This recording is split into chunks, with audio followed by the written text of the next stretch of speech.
Hello everyone, welcome back to our vlog. Today we will be discussing how I managed to bring all my gears and put it on this new PGY Tech One Go Solo version 2 sling bag. Kasi yung unang vlog natin, nakita ko lang sa inyo yung unboxing, hindi more detailed. So this time, I want to show you guys how I put my gears inside this bag.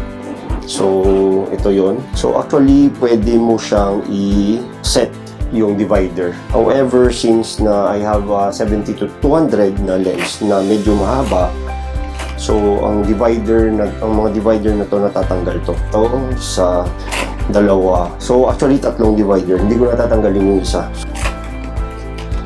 Then, itong isa. So, I'm gonna put the 70 to 200 first on this sling bag. Okay, so that's it. Tapos, mag-i na natin din. I'm gonna do like this para extra protection sa lens ko. Then, this is my second lens. Usually, ginagamit ko itong lens na to sa portrait photography. It's a Viltrox 85mm 1.4 Pro. Nilagay ko pa rin siya sa bag niya kasi it will add as another protection if you carry it. Okay, so, nalagay ko rin dyan para, of course, hindi sila magkaroon ng friction o magasgas yung lens mo.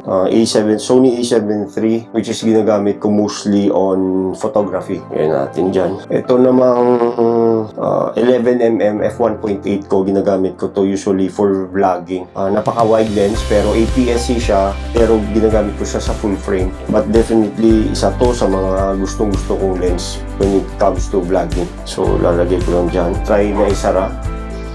Okay, so nasasara pa rin siya.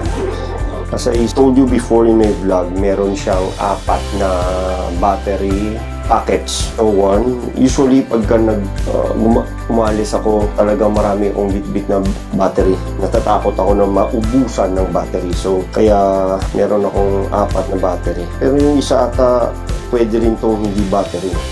Depende sa inyo kung ano yung ilalagay nyo dyan. Then, filter, if you have some filters with you, pwede nyo ditong ilagay. Indie filter, tsaka mist filter. And, of course, yung DJI na microphone.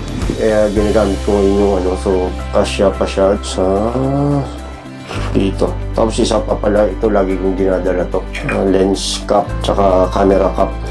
Kasi whenever you change, hindi ka siya gawa ng itong lens ko. So, dito ko na lang siya ilagay sa may camera ko. Alright. Okay. So, that's it. Yan. Tapos, ang kagandahan nito is meron siyang ito, pwede dito yung tripod nyo, malaki man o maliit. So, pwede nyo siyang ilagay dito. Pwede rin yung malaking tripod. Make sure it's secure. Okay, so, yan. So, kung balak nyong bilhin yung gantong bag, I think it's worth it if gawin nyo siyang everyday carry na bag. Pero, pag may 70 to 200 kayo na lens, gaya ko, talagang mabigat siya. Na-try ko na siya nung dinala ko siya sa Taipei. It's quite heavy. Nakakaramdam pa rin ako ng sakit sa shoulders ko kahit padded na yung sling niya. So I hope gawan pa ng kapalan pa nila yung padding. Itong mga zipper na to, meron siyang parang anti-theft kung tawagin. Like that.